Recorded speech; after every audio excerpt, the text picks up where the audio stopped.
65 Radio. It's time for Craig Smoak's Off the Radar. Brought to you by Pickup Outfitters. Since 1997, we've been outfitting trucks, SUVs, and vans at 220 Lake Air Drive or createacommotion.com. All right, welcome back into Sikkim 365 Radio. Time for Off the Radar, taking a look at some stories across sports that are not on the immediate front lines of what we normally discuss. Stories themselves, though, aren't always off the radar nationally, because I'll start off with the most talked about sports story over the last 24 to 48 hours, and that is Urban Meyer and his spot as the head coach of the Jacksonville Jaguars following the videos and pictures that came out from over the weekend of Urban enjoying himself with some lady in one particular video and some ladies in general that were not his wife, and his reasoning why and his explanation and all of that is just, it's been one big eye roll basically. But today we did hear from the Jaguars organization as Shad Khan, the team's owner, released an official statement saying, "I have addressed this matter with Urban. Specifics of our conversation will be held in confidence. What I will say is his conduct last weekend was inexcusable. I appreciate Urban's remorse as there's a drive into deep left field by Castellanos." I get that joke, yeah. Yes.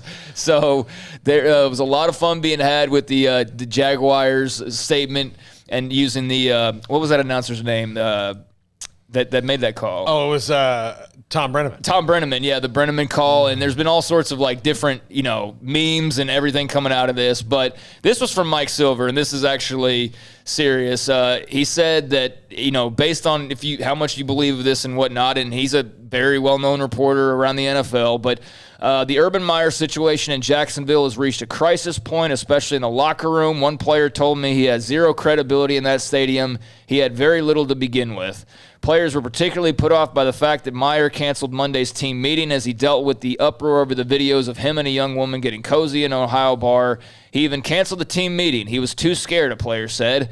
Instead, Meyer only apologized to position groups individually. He portrayed the woman in the videos as a random person who was just there dancing. Suffice it to say, his audience was highly skeptical. Said one player, "We looked at him like, what the blank? Right when he left, everyone started dying laughing, and he knew it. Bottom line," said the player, "it's bad. I don't know how he's going to function." So that is from a player that Mike Silver talked to in the Jaguars locker room. So everybody's having their fun, but there's actually a very serious situation to deal with in Jacksonville right now. What I think part of the issue is that Urban's been a college coach forever. And when you're a college coach, these things happen, although it's difficult to navigate no matter what walk of life you're in. But when these things happen as a college coach, you can say, listen, this is not anything to do. Don't worry about it. Shut up. You've got to do this. But when you're talking about millionaire athletes that have had all of them, not all of them, but a great number of them have probably had a drunken video of them on Twitter. Maybe it's just in Vegas, like, woo-hoo-hoo, hey, look, this is, James Robinson and me in Vegas, and James Robinson doesn't know that guy, but it just happened. So they all know, and also, many of them also have randoms coming up to them and doing that kind of stuff all the time. So they know the life of a millionaire athlete or a public figure out in that kind of situation. And to say that the girl was kind of randomly dancing on him when they saw the video is like, okay, look, your personal life is your personal life, but don't come in here and BS us. Yeah, they're grown-ass men. They know. And hell, who knows with the locker room, and I'm not saying this to be silly, but some of those guys probably, hey, I'm trying to be real here. Urban Meyer's problem is in the locker room. The owner is mad, and he should be mad. They're 0-4. Everyone thought they would struggle. There's no question. One of the things Urban Meyer does is win games. He's kind of out of choices, though, when it comes to, like you mentioned, Paul. He always has been able to point the finger at somebody else, and now that there's only one finger to point, and that's at himself. His biggest problem is not going to be whatever happens to him personally. That's between he and his family. His biggest problem is whether or not he's lost his team or if he ever had them in the first place. And if you lose trust in your locker room, you're a dead man walking. Yeah, you think those cluster headaches are bad when you're losing to Michigan State? Just wait till now. Yeah, he's in a mess, and I don't know how you win. You think he survives this year? I don't know. How do you fire him I don't think you can for cause. Yeah, I mean, he publicly embarrassed them. Yeah, no, you're right. There's got to be some sort of a part of that deal. There, you wonder if there's still going to have to be some sort of payout. Of course, those guys always fall upwards. I mean, Charlie Weiss is still getting paid, for goodness sakes. You know what I mean? No, you're right. So those contracts, those are just so ironclad. And on top of that, then someone asked me, I think it was Nick asked me on Twitter, do you feel like this falls in his lap and then he ends up with USC? Paul, what was your response to me about USC? Well, USC doesn't need to get in that mess right now. No. And here's the thing that Urban Meyer would have to do. If he had to wait like 3 years and USC was open, maybe he could have get enough distance between that video, but stuff lives online forever. He's going to have to go into USC and recruit, and he's going to have to walk into parents' houses. And again, I'm not kidding. Like, what somebody does in their personal life is their business, but the question is your personal life affected your work? And I'm going to send my son to play for you. Is your personal life going to continue to affect your work? And this is now a great many things that have happened to Urban Meyer that are the discipline problems at Florida, which were certainly under his watch. And given the talk we had about our Bryles and some of the stuff that happened at Florida, you've got to look at that. He lied about Zach Smith through 2 schools, lied about it, and now he's got this. It's going to be hard for him to be like, look, this is something else. He's toxic. He's now, and Tony Altimore just sent us this. The USC president, at least Tony's saying this, has made it clear that they won't touch, whether she said it in private or whatever, they won't be touching Urban Meyer. Yeah, I think USC would be stupid too at this point, no matter how many games he would win you. It's clear. He's a walking problem, PR nightmare. So, yeah, Urban, you can rightfully say, like, hey, that's that person's personal life, but he is a public figure out in public, and those pictures are, all that's public. So it's not a good look for the Jaguars. And while some were having fun using the Tom Brenneman line or various memes or whatever, Shad Khan did say that he had addressed the matter and the specifics were in confidence, but his conduct was inexcusable, and he appreciates Urban's remorse, which he believes to be sincere. Paul, do you believe his remorse is sincere? Yeah, I actually do. Yeah, I mean, yeah, I think he probably is. Yeah. It says now he must regain our trust and respect that will require a personal commitment from Urban to everyone who supports, represents, or plays for our team. I am confident he will deliver. So that was Shad Khan, the team owner. We'll see what happens. There's not many wins coming their way. They're a bad football team. And this is just piling on to that as well. Tennessee is next, I think, and I don't know who is after that, but we'll see. Yeah. I mean, in theory, they could win that game, but I'm not banking on it, So that's just kind of the deal there with Urban Meyer. The Jaguars having to do some crisis management basically right now. Let's see here. Bobby Witt Jr. has been named the minor league player of the year for the American League. Obviously, his dad was a former Ranger at one point in time. But Bobby Witt Jr., 2021 Minor League Player of the Year by Baseball America. He's a top prospect in the Royals organization. He's going to have a lot of Player of the Year honors from all over, but played in 123 games, 2 different levels in minor league baseball, hit .290, also had 33 home runs, 29 steals, power, everything. He's 5 tools, and Baseball America named him AL Rookie a minor league player of the year, and I'm excited about him. Baseball is, if you're an Astros fan or teams that are in contention, I'll get to that in just a moment.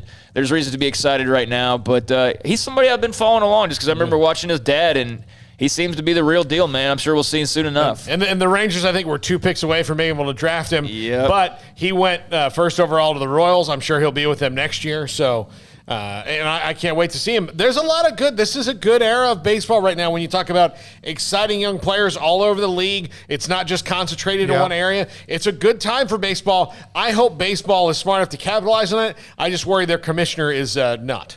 Yeah, I think that there's a lot of reasons to be excited about it, but I also don't feel like there's a lot of that excitement being delivered in return. I think that's kind of towards the NFL and the NBA more so, and how baseball gets that back somehow. I don't know, but they definitely have at least the personnel to be able to be attractive, more so than they have been in the last few years. But again, how do you take advantage of that? But tonight in baseball, AL wildcard Game 1, Yankees and Red Sox. That will see a first pitch of 7:08, and the Red Sox will be without J.D. Martinez. He is not on the wild card roster. He is one of their, obviously, the best players on the Red Sox roster, as I'm sure Paul will talk about in just a moment, but had a left ankle sprain that he suffered last Sunday in the season finale against Washington. So he is not available. And, Paul, how are you feeling ahead of tonight? I feel terrible. Doesn't feel good at all. I feel terrible about it. I like Nathan Eovaldi. I don't like the matchup with Garrett Cole. He seems to have figured his post-sticky stuff life out pretty well. Not only that, any lineup that the Yankees put out now has Giancarlo Stanton and Aaron Judge in it. And since August 1st, they're both batting well over 300 with 18, 19 home runs, knocking the ball out of the yard. They're both right-handed hitters.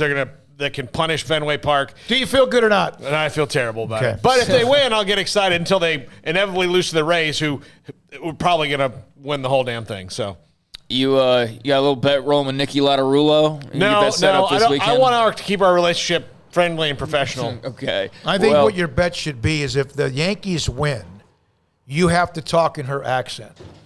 A little New York accent or Rhode Island, wherever. Yeah, Northeast. That's all I know. In a female, I don't know how to do that with one. the female tone. With and the female tone. Yeah. There we go. I think she's got like a little Ariana Grande to her voice. But the Yankees, Red Sox tonight, Cardinals, Dodgers. That's the NL wild card. That'll start up tomorrow. And look, if the Red Sox win, she has to do the whole sports cast on Friday night with high school teams. With high school teams going, Midway's got a ripper tonight against Mansfield. Yeah, that would hit home. Oh my God.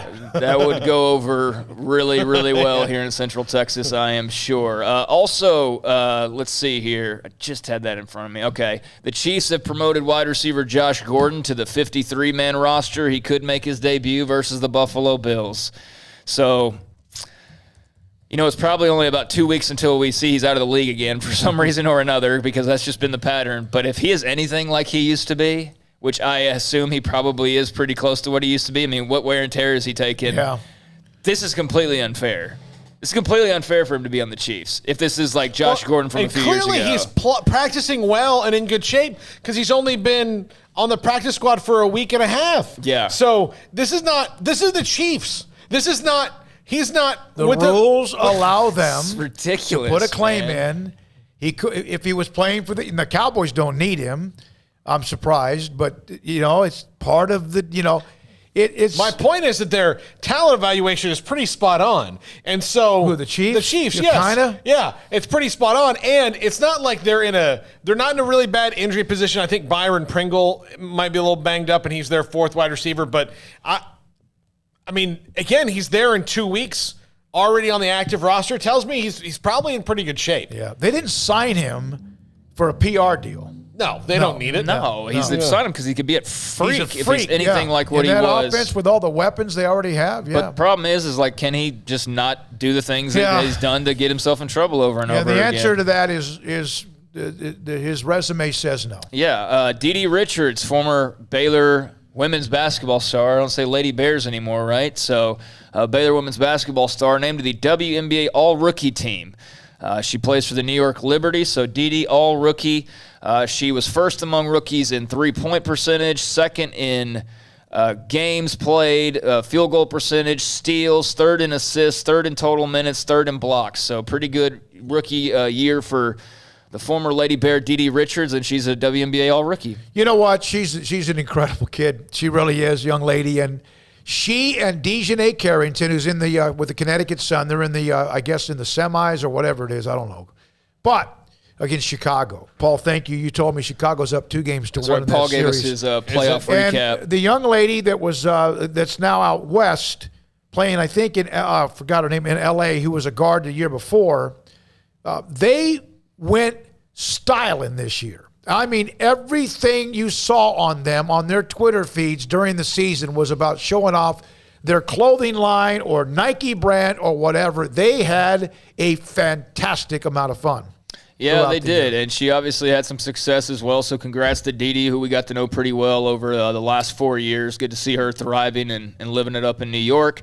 And finally, a little golf story to close this out. You like the little special events that golf does from time to time, like the match. Tiger and Mickelson. Superstar matchups and everything like that. Well, the biggest rivalry in golf right now would be Brooks Koepka and Bryson DeChambeau. Would you agree with that? Yeah, no question. And would you also agree that the tension's kind of, faded a little as they The both Ryder represented Cup, America in the Ryder Cup. They had a cool little handshake. They kind of hugged necks in a very interesting way. Yes. Well, you're going to see more of Brooks and Bryson together. I guess the Ryder Cup was all that we needed to bring them together because they are going to be a part of the latest The Match in Las Vegas. Golf.com reports there is a content deal with DeChambeau. The November 26th match will be contested over 12 holes at Wynn Golf Club, which was reopened in 2019. It'll be the 5th iteration of the match, which Turner Sports has been the producers of. And, of course, the first one was Tiger versus Phil at Shadow Creek out there in Vegas. But DeChambeau versus Koepka will air on TNT at 3 East, and it's the first one-on-one since the Tiger-Phil bout because they've had like the Barkleys and the Mannings and those guys. But this will be Koepka and DeChambeau, the match. In 12 holes. They don't want 12 holes. They don't want the last 6 holes to bubble over with animosity. Yeah, well, it says official announcement, further details, format, stakes, etc. expected later this week. So I might have that for the Thursday off the radar if that comes out in time. But interest you at all? Y'all gonna be checking that out? I think so. And I think that this is kind of, it'll be interesting. They want to both beat the hell out of the other. And that's what you would, just like Phil and Tiger. Yep. I think that this might be it could get worse, or this could kind of help detente. Yeah. Yeah. This could kind of somehow, they wouldn't do this if there wasn't some sort of, I want to beat your butt, but at the same time that maybe it's thawed a little bit. Well, and I'm sure that's also the biggest price tag that they will get for this little matchup. I mean, take advantage of the controversy and the fact that people be like, oh, these guys don't like each other. I'm going to tune into that. You don't like Craig, you don't like Paul. How about $1 million to play a round of golf? Okay. All right. Yeah. Can I say whatever I want to him? Yeah. Mic'd up, yeah. Wireless mics. Yeah. So we've got the match with Brooks and Bryson. We've got Josh Gordon almost ready now to play for the Chiefs. We've got Bobby Witt Jr., the minor league player of the year, Didi rookie of the all rookie team in the WNBA, amongst some various other notes that are off the radar, including Urban Meyer and whatever happens in Jacksonville. And baseball playoffs start tonight. And good luck to the Red Sox and the Yankees, Dodgers, and Cardinals. No, no, not good luck to the Yankees. We don't want good luck to the Yankees. Bad luck. Good luck to the Yankees, Dodgers, and Cardinals as the postseason begins tonight. Major League Baseball.